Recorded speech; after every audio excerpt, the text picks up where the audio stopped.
Hola, buenas, ¿qué tal? ¿Cómo estamos? ¿Estamos bien por ahí? Vale. Nada, estaba aquí viendo una conferencia de Steve King, que es un economista que me gusta bastante y que siempre tenía pendiente por ahí prestarle un día un poco más de atención para intentar comprender definitivamente pues algunas de las ideas que comentaba. Y como justo acabo de acabar, lo tengo fresquito, me apetece muchísimo hacer una especie de resumen de algunas de las ideas más importantes que he comentado, por ejemplo, en esta charla de aquí, que querría compartir con vosotros porque la verdad que hay poco material de este tipo en castellano. Entonces, vamos a aprovechar y hacer este vídeo explicando algunas de las ideas más interesantes de las que comenta Steve King, que la verdad que es un economista, digamos, que plantea ideas críticas con la doctrina neoliberal o la doctrina neoclásica de la economía, la más hegemónica de todas, pero que al mismo tiempo también propone algunas críticas a otras teorías económicas, pues por ejemplo del sistema de reforma del sistema monetario o alguna que yo estudié tipo en el documental de Zeitgeist que insisten en que el sistema que tenemos hace imposible pagar las deudas y etcétera. Entonces es muy interesante algunas de las cosas que comenta y me parece súper importante compartirlas con vosotras. Entonces, vamos a ver, empezando por aquí. Bueno, Steve King hace muchos gráficos, la verdad no me quería meter demasiado en ellos. A ver, simplemente estás diciendo un poco que las teorías actuales, eh, Ben Bernanke, que es el director de la Reserva Federal durante bastante tiempo, el Banco Central de Estados Unidos, pues sostiene que como las cosas se están haciendo bien últimamente, están en un periodo de, digamos, cierta estabilidad económica y prosperidad, por lo menos lo que había hasta antes de la crisis de 2008. Lo que pasa es que, bueno, de repente en la crisis de 2008 hubo un evento que ellos le dijeron, bueno, esto nadie lo podía haber predicho, etcétera, pero curiosamente Steve King era de los que habían adivinado precisamente porque prestó atención a un indicador que otros no prestaron atención, que es el nivel de deuda, pues adivinó la crisis del 2008 con bastante antelación.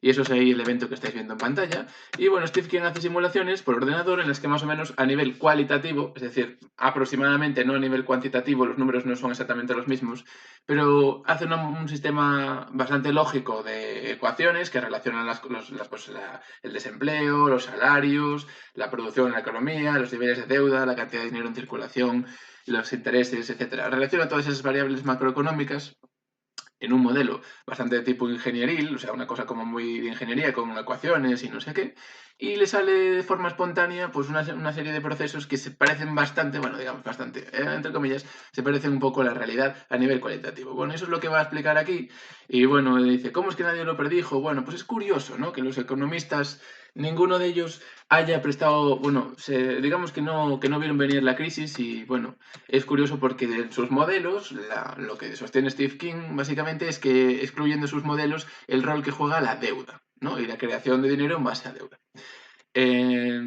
Básicamente, fijaros que estos son los niveles de deuda. Este pico de aquí era el que había en la Gran Depresión en el 29, el crash del 29 en Estados Unidos, que provocó pues, una época de grandes miserias en Estados Unidos, en la época de los años 30. Y este de aquí es la del 2008, que fue un momento en el que, bueno, teníamos un nivel de endeudamiento altísimo, comparado con la cantidad real de bienes y servicios y la capacidad productiva real de la economía.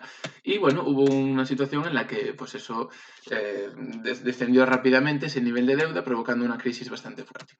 Entonces aquí lo primero habla del modelo que utilizan los neoclásicos, que es que la deuda no se tiene casi nunca en cuenta, el dinero se excluye un poco del modelo, porque se da por supuesto que digamos que la deuda simplemente es, vale, alguien recibe una deuda, recibe un crédito, pero son los ahorros de otra persona. Entonces el dinero total que hay en la economía no cambia con el que haya más deudas o que haya menos, simplemente cambia quién tiene ese dinero y entonces el poder adquisitivo de toda la población, o sea, la cantidad de dinero que hay en circulación, que es lo que impulsa el consumo, pues se mantiene constante, ¿no? Esa es un poco la idea y es como simular un sistema de trueque, solo que a gran escala, ¿no?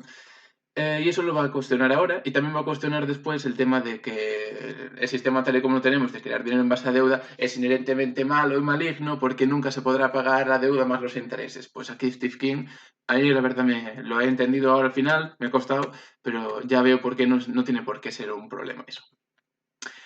Entonces, el tema de los neoclásicos. Aquí los neoclásicos creen que ¿cómo es el modelo que utilizan, que es este de reserva fraccionaria? Pues que el gobierno o el Banco Central, que es similar, crea una cantidad de dinero que luego los bancos van prestando, van guardando un porcentaje en la reserva y prestan el resto, entonces de esa manera se multiplica el dinero que hay en circulación, ¿no? Eso era un poco la idea. Entonces, que eso simplemente amplifican la creación de dinero monetario sin tener mucho control sobre la cantidad total de dinero que hay y que simplemente son intermediarios entre los ahorradores y los que, la gente que se quiere endeudar, ¿no? Entonces, bueno, eso minimiza, o sea, modelan simplemente la economía como si fuera un sistema de trueque a gran escala. Eh, Otra teoría que es contraria a la neoclásica es la de la teoría endógena del dinero, que es que los bancos crean el dinero cada vez que hacen un préstamo. Y esto está demostrado que es la teoría correcta.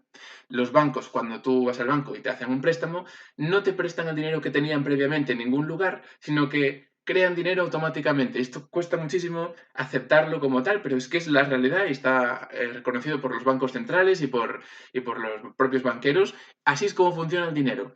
O sea, tú vas a un banco, pides un préstamo y te teclean en tu cuenta un número. Nada más, simplemente así. ¿Vale? Y luego, a medida que vas pagando esa deuda, pues ese dinero va desapareciendo. Cada vez que tú vas pagando el principal, ese dinero va desapareciendo. Es decir, el dinero se crea creando deudas y el dinero se destruye pagando deudas existentes. Entonces, esto es muy importante y tiene un rol fundamental en la economía porque básicamente. Uy, no sé qué he hecho. Ahí, no, mierda. Tiene un rol fundamental porque la cantidad de dinero que hay en la economía depende fundamentalmente de la cantidad de deudas que se dan. ¿Vale? Y eso hace que sea muy importante todo esto de tal. Bueno, básicamente eso es la cuestión. Entonces, que los bancos juegan un papel fundamental, esto es lo que viene a decir esta teoría de no sé qué, que cada vez que quieres hacer una simulación, esto le sirve a Steve King para sus propias simulaciones, tienes que tener en cuenta tres agentes siempre, el comprador, el vendedor y el banquero, que es el que hace intermediario económico, les da eso, hace las transacciones, les da los préstamos, o sea, se encarga de proveer de medios de intercambio, ¿no? Bueno, esto a nivel de sus simulaciones pues es interesante, pero a nosotros no nos va a interesar todas estas jerga económica compleja, que yo además reconozco que no entiendo al 100% de lo que he visto, me quedo con una idea general. Entonces, básicamente eso, que los bancos son muy distintos de las empresas convencionales, porque las empresas convencionales tienen unas funciones, pues eso, intercambiar bienes y servicios, comprar, vender, y los bancos, por otro lado, simplemente producen los medios de pago, o sea, crean el dinero para hacer intercambios y actúan como casas de clearing houses, que es básicamente saldar cuentas, ¿no? Al final de todo, pues haces unos intercambios y estos mueven el dinero al final para compensar esas diferencias entre lo que uno aporta y otro recibe, ¿no? Bueno, pues eso es un poco lo que hacen los bancos. Básicamente que cada cual aporte y reciba del sistema de forma proporcional, ¿no? Bueno, pues entonces eso, que son muy diferentes los bancos de las empresas, que no se pueden simular como tal. Y ahora hace unas cuantas simulaciones. La primera es simulando un poco cómo funcionaban algunos estados de Estados Unidos en el siglo XIX, en el que cada banco podía crear sus propios billetes. No había un banco central y una moneda única estatal, sino que había libertad de los bancos de crear sus propios billetes, ¿no? Que es un poco eh, era un poco una libertad que tenían, ¿no? Si el banco, si la gente confía en el banco, la confianza te permite respaldar el valor de esos billetes. Pero hace una simulación aquí rara, bueno, hace unas cuantas, aquí explica pues, un poco las relaciones de su modelo, es muy sencillo, es aquí si uno paga interés, el otro lo recibe, si uno se endeuda, la deuda aparece aquí, y cosas de esas. Y hace así una simulación un poco como liquidillos, como, bueno, como si fueran flujos de fluido en vez de dinero, y bueno, las emula, el dinero aquí arriba en el vault, en el baúl, la caja fuerte, se va prestando en la economía. Esta es una cuenta del banco que va prestando perdón, esta es la cuenta de las empresas, esas empresas pagan intereses, esta cuenta es del banco también. Y bueno, están así en general. El dinero que tienen depositado las empresas en el banco les genera intereses a ellos y el dinero que tienen que pagar por sus deudas les da intereses al banco. Y bueno, mira alguna otra cosa por ahí, el nivel de deuda y tal. La cuestión es que él argumenta que esto se estabiliza. Esto se estabiliza en un punto, en un momento dado, ¿no? Simplemente. Em, entonces, claro, él decía que, claro, que ese modelo que tenían era, por un lado, estable, teóricamente estable, podía ser estable. Ahora mete a los trabajadores en el sistema y entonces ahí ve pues, el nivel de consumo, las, los salarios y alguna otra cosa por ahí. Y bueno, al final que el sistema ese queda estable y ahora va a meterse en ese tema. ¿Por qué un sistema que se crea dinero en base a deuda, ¿no? Están creando deuda el banco y ese es el dinero que utilizan todos para pagar. ¿Cómo es posible que Claro, si se crea deuda y hay que pagar intereses por la deuda, no hay suficiente dinero en circulación para pagar la deuda más los intereses nunca, ¿no? Pero aquí lo que dices es que eso no tiene por qué ser un problema, porque la deuda se puede mantener estable y simplemente con los beneficios que van haciendo las empresas, pues porque el propio sector financiero también consume, digamos, pues pueden pagar el interés. Digamos que al final las empresas, o sea, los bancos hacen un beneficio cobrando un interés por el dinero que han prestado, por los servicios que prestan, y las empresas, eh, con el dinero que se gastan los bancos en consumir cosas, pueden hacer frente a ese pago de interés. Es decir, la deuda es un stock, es decir, es un activo, una cosa fija que puede estar ahí constante, pues tenemos una deuda de, imagínate que hay 100.000 euros en la economía fluyendo, pues esa es la deuda que tenemos porque todos se han creado en base a deuda. Y el precio de ese dinero es un 5% anual, pongamos que ese es el interés. Bueno, pues las empresas no tienen ningún problema en pagar ese 5% anual porque es el dinero que también se gastan luego los bancos en comprar cosas a la economía real. Entonces, digamos que el sistema puede estar en perfecto equilibrio, simplemente es verdad que a los bancos por sus servicios le estamos pagando ese interés, ¿vale? Sería así de sencillo. Y las empresas consiguen ese dinero porque los bancos también consumen en la economía. Entonces, bueno, eso era una confusión que yo también escucho muy a menudo y yo también he pensado desde luego hasta hoy que el sistema que tenemos de que se cree dinero en base a deuda es una locura porque lo que pasa es que nunca se van a ser posible pagar las deudas más los intereses, entonces hay que seguir endeudándose para poder pagar eso, pero no es verdad. Se puede mantener una deuda constante y simplemente que haya un flujo de intereses que se compense con un flujo de ingresos por otro lado. Entonces, me ha sorprendido porque eso la verdad que no, no era una crítica muy dura que tenía yo con el sistema tal y cual lo tenemos y la verdad que ahora no puedo sostenerla. Y bueno, pues es interesante eso, que simplemente eso, va diciendo aquí esto que acabo de contaros y mientras estas cosas sean igual que estas otras, pues todo correcto. Vale. De todas maneras, no está diciendo que no haya ningún problema con este sistema, ¿vale? Aquí ahora ya, ¿qué está haciendo? Nada, está explicando lo mismo. Bueno, nada, dice que al final o eso, que en el siglo XIX esto eran billetes que fabricaban los bancos y hoy en día se hace todo ya a partir de crédito por ordenador, ¿no? Eh, lo que sí que dice es que hay ciertos problemas ahora mismo también en el sistema tal y como estamos, y eso vamos a ir también. Hoy en día lo que se va haciendo es crear un crédito constante y se van pagando unas deudas ahí, o sea, bueno, se va creando dinero simplemente en base a deudas, no en base a crear nuevos billetes, sino que se va creando en base a deuda y bueno, como veis estos gráficos van aumentando poco a poco, ¿vale? Las dos cosas. Él dice que no tiene por qué ser inestable per se, porque las empresas pueden pagar el interés y hacer un beneficio también, la deuda puede ser pequeña y constante en proporción a la economía productiva real, o sea que en ese sentido no hay un problema, y que además el hecho de que la deuda pueda aumentar le parece importante porque es necesario para una economía en expansión. Está claro que pues, las personas que quieren emprender, digamos que la economía en un momento dado los ingresos que tienen las personas y las empresas dependen de lo que ya se está haciendo en la economía productiva. Pero si alguien quiere emprender una nueva cosa, tiene que tener un dinero por adelantado para poder emprenderla y luego también aumentar simultáneamente la cantidad de bienes y servicios que se producen. Es decir, tiene sentido que creemos dinero en base a deuda porque ese dinero que se crea en base a deuda va a estar respaldado por una producción futura de bienes y servicios, que es al final lo que hace que el dinero tenga valor, porque si no se puede gastar en comprar cosas, no tiene valor ninguno. Entonces, la verdad está muy bien pensado el hecho de que se cree dinero en base a deuda, porque eh, al mismo tiempo que se crea más dinero en circulación, también se provoca que haya, después de un tiempo, ¿no? Lo que tarda en ser efectiva esa inversión, va a haber más bienes y servicios a la venta en la economía, lo cual respalda en última instancia el valor del dinero. Así que si aumenta la cantidad de dinero antes y después ya se aumenta la cantidad de bienes y servicios que hay en circulación, pues no habría ningún problema. Se puede crear dinero cuando haga falta y cuando haya oportunidades de que la economía crezca. ¿Vale? Y al mismo tiempo, como cuando se pagan las deudas, disminuir la cantidad que hay de dinero, si la economía por alguna razón tiene que empequeñecer, también se podrían ir reduciendo los niveles de deuda en ese sentido. Pero hay un problema. Y el problema es este. Bueno, aquí está explicando esto, ¿no? De que la economía va fluyendo de ciclos de emprendimiento y destrucción y que es importante el rol de la deuda para cualquier economía que quiera crecer. Eso a mí me parece interesantísimo, la idea de que crear dinero en base a deuda no es por per se una cuestión mala, sino que tiene muchas ventajas, excepto por una, que ahora vamos a ver cuál es la piedra angular del problema que tenemos en nuestra economía. Nada, no hay ningún problema, esto es lo que está explicando, lo que estaba más o menos comentando. Tampoco me enteré al 100% de todo. Vale, aquí está. El problema es que hay unos, digamos, unos incentivos que provocan que los bancos tengan unos comportamientos, digamos, no sé cómo se dice, como que miren las cosas desde una perspectiva sesgada, unos sesgos, efectivamente, que les hacen siempre excederse en la función de creación de dinero. O sea, la creación de dinero no se ajusta a la economía real. Entonces, fíjate que los bancos siempre, a ver si tengo aquí esa diapositiva que vi antes, que me gustó mucho.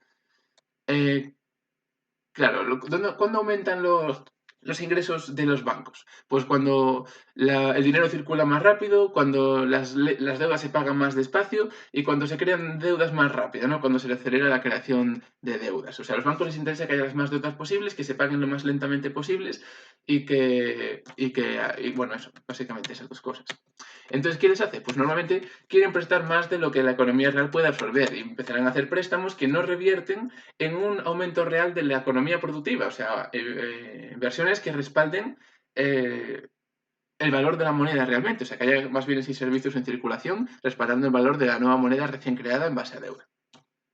Entonces, ¿qué es lo que ocurre? Pues que acaban por iniciarse burbujas, que básicamente son esquemas Ponzi, básicamente esquemas en los que hay un feedback, una retroalimentación positiva entre dos variables. En este caso es el banco presta dinero para que la gente, por ejemplo, especule con activos, o sea, compras una casa, no hay más bienes y servicios en la economía, simplemente esa casa ha cambiado de manos.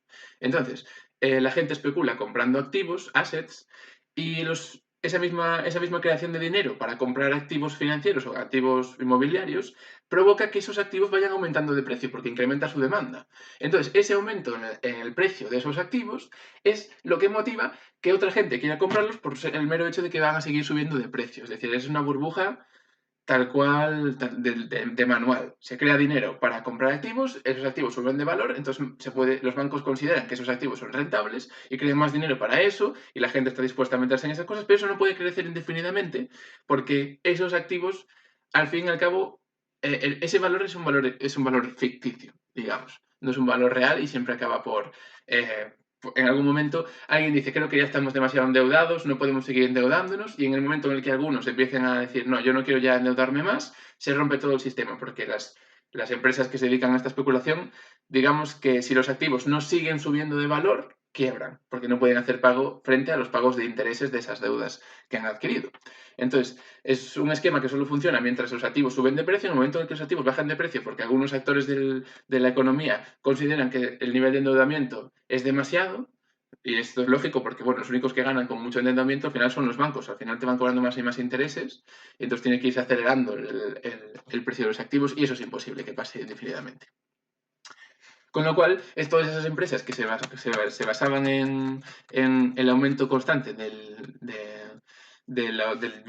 precio de los activos, quiebran las primeras y arrastran a toda la economía detrás. Hace un agujero ahí, los bancos dejan de prestar dinero, entonces la cantidad de dinero disminuye muchísimo, esa cantidad de dinero que disminuye muchísimo acaba por hacer que bienes y servicios que se podían intercambiar no se intercambian por el mero hecho de que no haya dinero en circulación, lo cual es absurdo, porque la economía, nosotros seguimos teniendo la capacidad de producir cosas y seguimos teniendo necesidades, y sin embargo, solo por no tener medio de intercambio, porque esa función hoy en día la hacen los bancos privados y dejan de prestar dinero en el momento de la crisis, pues no los intercambiamos y es donde ocurre el paro, la pobreza, la quiebra de las empresas, la deflación y todo ese tipo de cosas.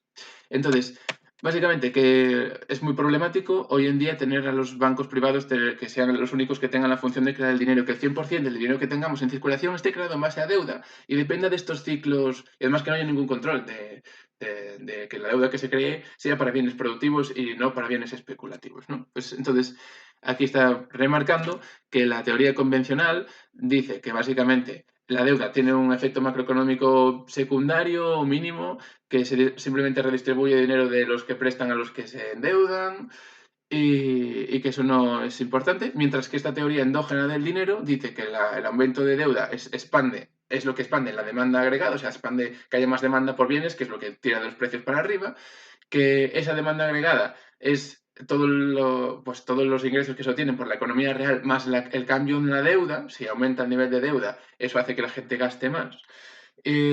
y que, bueno, eso lo que hace es que tienen los precios para arriba. Se gastan al mismo tiempo en bienes, en mercados de bienes y servicios, como en mercados especulativos de bienes, de simplemente compra de bienes, ¿no?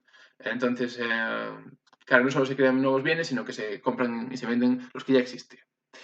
Entonces esos cambios en la deuda son muy volátiles y dominan la economía a medida que la deuda crece en relación a los ingresos de las personas. Bueno, básicamente, ahora muestro unos cuantos gráficos en los que se ve una correlación muy fuerte, pero que muy fuerte, entre el nivel de deuda de una economía y el cambio en la deuda y el nivel de empleo-desempleo. Aquí podemos ver en la línea azul de puntos o sea, si la deuda está por encima, si está aumentando la deuda por encima de los ingresos o por debajo, ¿no?, de la economía real. Entonces, cuando la deuda va aumentando, ¿sabes? Va aumentando cada año, el hecho de que haya aquí un espacio es que cada uno de esos años la deuda fue aumentando, tira el empleo, o sea, el empleo hacia arriba y la economía productiva y todo, ¿no? O sea, hay más empleo y menos desempleo y tal.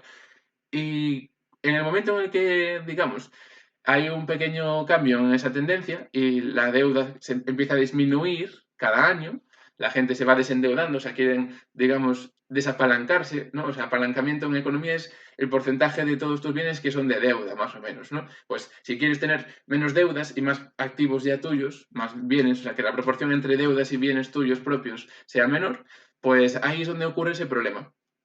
La economía real disminuye, o sea, muchísimo. Esto es la crisis del 29, en este caso, y fijaros que, bueno, pues eso, aquí cuando empezó a disminuir la deuda de las personas cada año, todo el mundo quiere deshacerse de deudas por un contexto de inseguridad y tal, económica, pues eso profundiza muchísimo la caída en la producción de bienes y servicios de la economía real. O sea, muestra estas correlaciones que hay y demostrando básicamente que el efecto de la deuda y de los niveles de deuda es una relación casi directamente proporcional, con unos coeficientes de correlación altísimos entre, bueno, entre eso, variables macroeconómicas que se desprecian por la economía convencional neoclásica.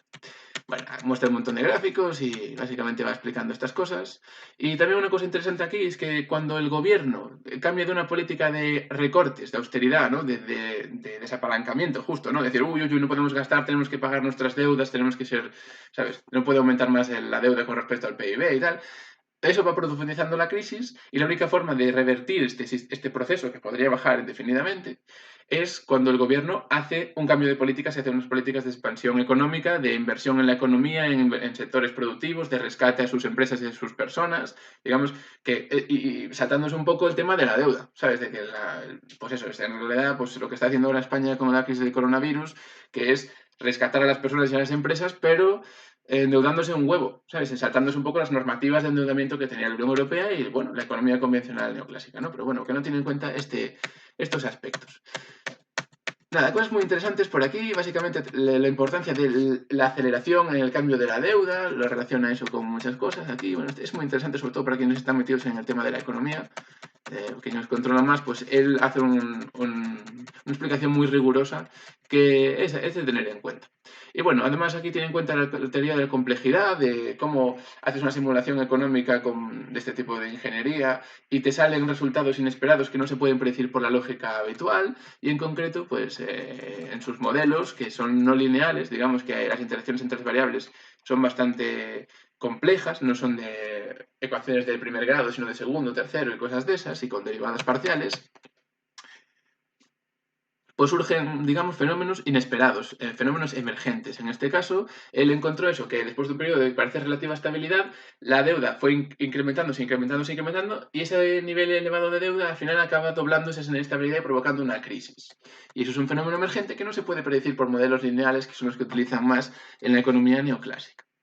Y eso se basa básicamente en que la estabilidad es desestabilizadora. O sea, cuando hay un momento de estabilidad, también, por ejemplo, esto lo dice Hyman Minsky, uno de los economistas fundamentales en la teoría pues esto, los neo-keynesianos, que creo que son estos, ¿no?, si no me equivoco. Pues básicamente decía eso, que cuando hay un periodo de estabilidad después de una crisis, ¿no?, y dice, bueno, pues ya empieza la gente a ver que las cosas van bien, que todo está saliendo, la gente empieza a tomar más riesgos y esos riesgos se hacen que la gente se endeude más, que la economía haga un boom, despegue, porque el nivel de endeudamiento hace que haya más dinero en circulación y aumenta la demanda y los precios de las cosas, y eso acaba al final en otra burbuja. Es un poco la explicación de todo esto, digamos, esos esquemas sistemas Ponzi que se dan por retroalimentaciones positivas entre el nivel, la voluntad de endeudarse de prestar y de endeudarse tanto de los banqueros como de las empresas, derivada de un aumento de los bienes, de los precios de los bienes especulativos, sin más. ¿No? Y eso, bueno, básicamente ese es el gran problema del sistema, que existe ahí una retroalimentación positiva que nadie está dispuesto a corregir, que simplemente se da por supuesto que el mercado es perfecto y lo hace todo muy bien. Y bueno, los primeros en quebrar, como decíamos, eran las empresas que se basan en la especulación financiera, las empresas del ladrillo y de la especulación financiera, los bancos como Lehman Brothers o lo que sea, y eso arrastra toda la economía detrás porque se crea un clima de inseguridad y de falta de optimismo que disminuye los bancos en ese momento, en vez de crear más dinero para evitar ese, ese bache en la economía, justamente la profundizan cortando el grifo de la deuda, no hacen más préstamos porque ya no están seguros de si van a ser rentables o no, entonces la cantidad de dinero en circulación disminuye muchísimo y tenemos todo el sistema problemático que tenemos, porque todo el dinero que tenemos está creado en base a deuda. Y bueno, pues nada, son cosas interesantes. Ahora simula pues el sistema tal y como es, o sea, con el tema de cómo se crea el dinero realmente, que el dinero se crea en base a deuda, creada por el sector privado, los bancos. Y bueno, un montón de ecuaciones de eso, de ingeniería, que al final pues redundan en unas cuantas fórmulas que crean cierta estabilidad y luego, bueno, cosas ya de ingeniería aquí de para hacer esto más realista introduce unas cuantas ecuaciones por ahí, se está inventando ecuaciones que son bastante lógicas, tienen en cuenta pues, las relaciones entre las distintas variables macroeconómicas. Esto no es nada nuevo, estas son las mismas cosas que hacen los neoclásicos, solo que él introduce el rol de la creación de deuda por parte de la banca privada como generador de demanda.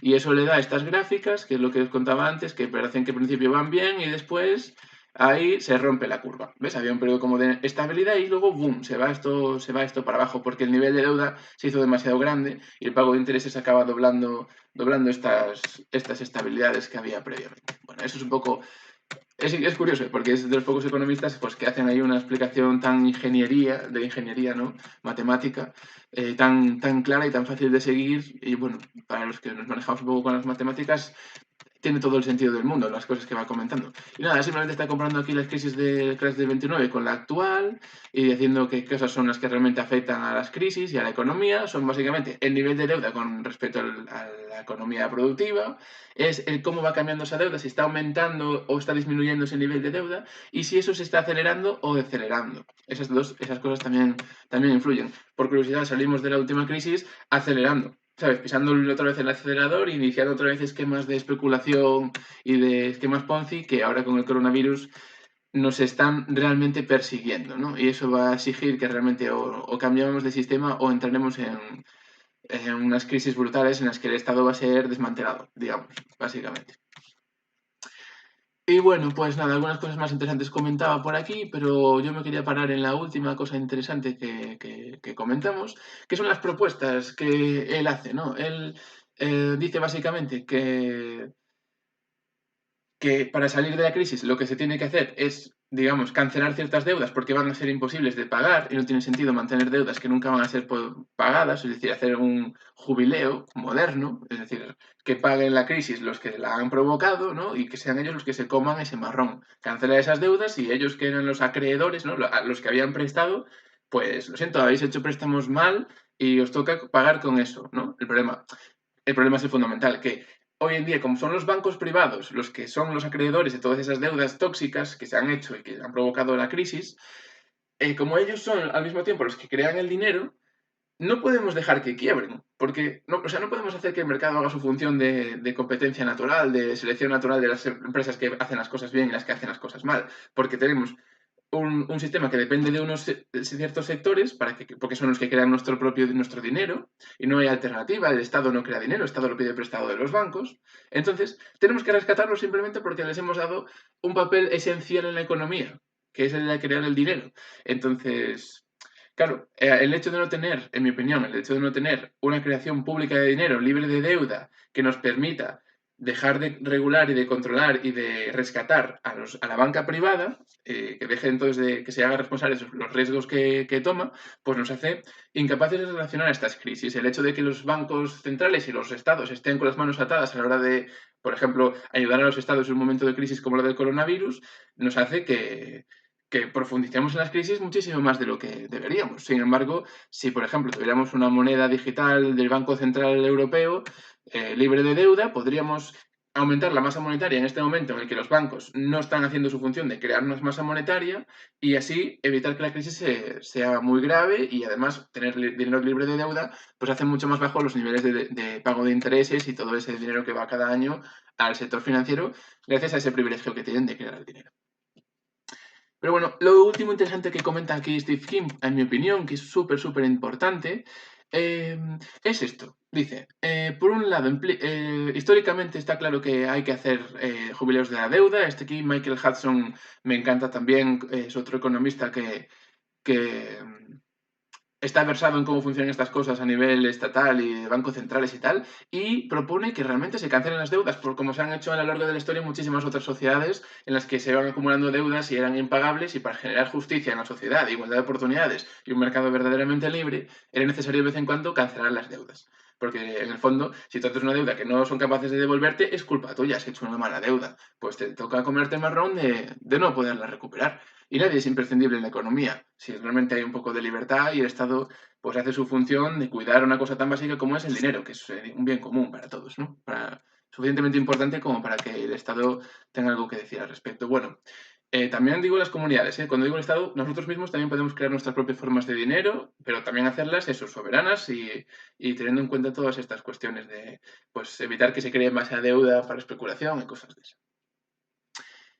Y otra reforma que propone, dice, cuestiona el tema de la reforma del sistema monetario en la que yo estoy también involucrado, que proponen básicamente pues, que los bancos privados dejen de poder crear dinero en base a deuda, que eso se acabe, porque claramente lo están haciendo mal, y que solo haya un dinero soberano, dinero libre de deuda creado por el Banco Central y que sea eso lo que se pueda prestar, simplemente. O sea, que no se puede volver a crear dinero para préstamos. Y él aquí no le parece bien, porque le parece que lo de crear dinero como lo hacen hoy en día los bancos, lo de crear dinero en base a préstamo, que se llama Double Entry Bookkeeping, o sea, o gestión, balance de cuentas de doble entrada, porque crean al mismo tiempo un activo y un pasivo. Eso es interesante, o sea, cuando vas al banco y te hace un préstamo, el banco crea un nuevo activo para él, que es el derecho de ir percibiendo de ti un dinero a lo largo de los próximos años, o sea, tu compromiso de devolver el dinero es un activo del banco, y crea al mismo tiempo un pasivo, que es el dinero que ponen en tu cuenta, que es, digamos, el banco tiene una deuda contigo. Tú si quieres sacar el dinero en efectivo en algún momento tienes que poder hacerlo, por lo tanto es una deuda para el banco contigo. Se crea un activo y un pasivo al mismo tiempo y aquí, claro, Steve King dice, mira, esto si lo abolimos realmente es algo tan fundamental al sistema capitalista, a la libertad de la empresa, de una empresa o de un banco de hacerlo, en base a su confianza también lo hacen las empresas entre sí, entre proveedores y se dan crédito unas a otras. Esto es darse crédito, no es creo un activo y un pasivo. Tienes aquí un dinero ahora y una deuda conmigo, cosas así. Y dice que es algo tan fundamental el sistema que él cree que no va a ser posible abolirlo, que aunque lo aboliéramos ahora, volvería a aparecer. Y que es gratis, es muy barato, es muy fácil de hacer y también tiene cierto sentido cuando esa creación de dinero respalda también el valor del dinero que se ha creado porque se ha invertido en bienes productivos, ¿no? Entonces, en ese sentido, él dice que claro, que siempre que los que crean el dinero se van a beneficiar de crearlo, de crear nuevas deudas, y eso va a ser algo imparable. Y él simplemente dice que cree que no iría por ahí, sino que haría otro tipo de medidas que vienen aquí listadas. Diría, como no podemos controlar la creación de dinero ad source en la fuente donde nace esa creación de dinero, es decir, no podemos, va a ser muy difícil evitar que los actores privados no creen dinero de esta manera, en base a deuda, eh, habrá que controlarlo en el otro lugar, no donde se crea, sino donde se pide. O sea, en vez de controlar a los bancos para que no puedan prestar de esta manera, controlar que la gente no tenga incentivos para endeudarse de esta manera. O sea, de reducir la deseabilidad de la deuda para los que se van a endeudar. Para los que piden préstamos, claro. Entonces esto es interesante. A mí eso también me moló muchísimo al verlo. Y digo, vale, pues es que lo tengo clarísimo. Entonces lo que tenemos que hacer ahora es, por un lado, intentar que no se invierta, que no se crea dinero para burbujas especulativas, o sea, proteger al sistema de burbujas. O sea, que haya regulación y vigilancia para que no se cree burbujas. Pero sobre todo, digamos, reducir la necesidad de endeudamiento de las personas. ¿Y eso cómo se puede hacer? Pues que al mismo tiempo que los bancos puedan crear dinero en base a deuda, eso es algo que veremos hasta qué punto hay que regularlo y veremos hasta qué punto, o sea, yo creo que de momento no está claro si eso se debe mantener o no. Al mismo tiempo, independientemente de que eso se mantenga o no, que se le prohíba o no se le prohíba crear dinero en base a deuda de los bancos, debe haber otras monedas, otro dinero en circulación que sea libre de deuda y que permita también saldar deudas o lo que sea que sea un dinero que circule y que sirva para ir cancelando deudas, pagando intereses y digamos que la proporción de dinero de deuda no sea al 100%, sea mucho menos.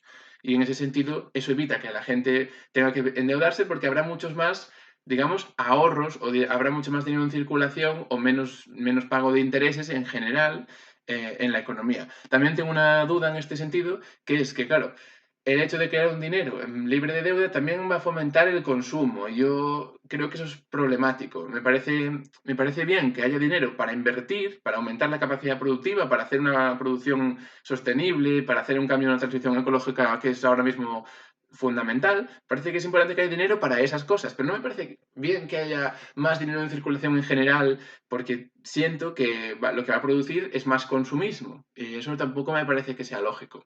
Entonces, en ese sentido, me gusta más incluso que se cree dinero solamente cuando se va a invertir en algo productivo o que son unas inversiones que tienen cierto impacto sostenible, ecológico o social, ¿no? De regenerar también el tejido social que está súper deteriorado, o de solidaridad internacional de todo tipo, em, que generar dinero que no tienen ningún control del uso que se le va a dar, ¿no? Entonces, en ese sentido, bueno, tengo mis dudas en este sentido, ¿no? Vamos, de cómo se introduce el dinero en la economía. No tengo muy claro cuál sería la mejor manera, pero yo veo estas dos opciones como complementarias. Que haya dinero creado en base a deuda y que se controle qué deudas pueden disponer de la creación monetaria y qué deudas no. O sea, yo creo que deberíamos prohibir que se cree dinero para comprar una vivienda. Creo que eso debería ser más de ahorra primero y después cómpratela, ¿sabes? Un poco más así. O deudas libres de intereses dadas por el Estado o cosas así, no sé, sí, eso no lo tengo muy claro todavía tampoco. Y al mismo tiempo que haya moneda en circulación, tanto monedas comunitarias, monedas sociales, como monedas estatales, digitales y criptomonedas, por supuesto también, no tengo ningún problema, pero que sea otras formas de dinero que digamos que estén libres de deuda y que reduzcan los niveles de deuda y de pagos de intereses en la economía que hoy en día pues, son asfixiantes. Creo que hay un cálculo que dice que en cada producto el 40% del precio es pago de intereses de todos los actores que van en la cadena. El pago de intereses es brutal en todas las empresas, es una cantidad enorme y si eso se va sumando, pues al final cada producto sale con una gran cantidad de su precio es un pago de intereses. Bueno, que me enrollo. Em, entonces, básicamente es eso, que hay que intentar que la gente tenga menos necesidad de endeudarse, lo cual podría ser interesante si hubiera más dinero en circulación y que hubiera también, digamos, una repercusión más grande en los costes de los productos, de su impacto ecológico y social. Si eso se interiorizara en los costes de los productos, pues no habría ningún problema. Porque en vez de ir tan directo al consumo, pues iría más al ahorro y a poder comprarte tu casa sin tener que endeudarte o cosas de ese tipo, ¿no? O hacerse préstamos entre las personas, préstamos P2P en los que no se crea dinero. Eso también es interesante, ¿no? O sea, que puedes comprar una casa, pero sin crear dinero para ello y sin tener que depender de los bancos para eso tampoco. ¿Qué más? Eso, intentar evitar que haya esos feedbacks positivos que crean las burbujas. Y aquí también dice algo de hacer un sistema de jubileo, bueno, básicamente es poner una fecha de caducidad al mercado de derivados, porque hoy en día digamos que las empresas sacan acciones, ¿no? Sacan acciones para financiarse a sí mismas, para tener dinero para invertir en su propia producción, y las acciones te dan derecho a beneficios y a decidir sobre el que hace la empresa, ¿no?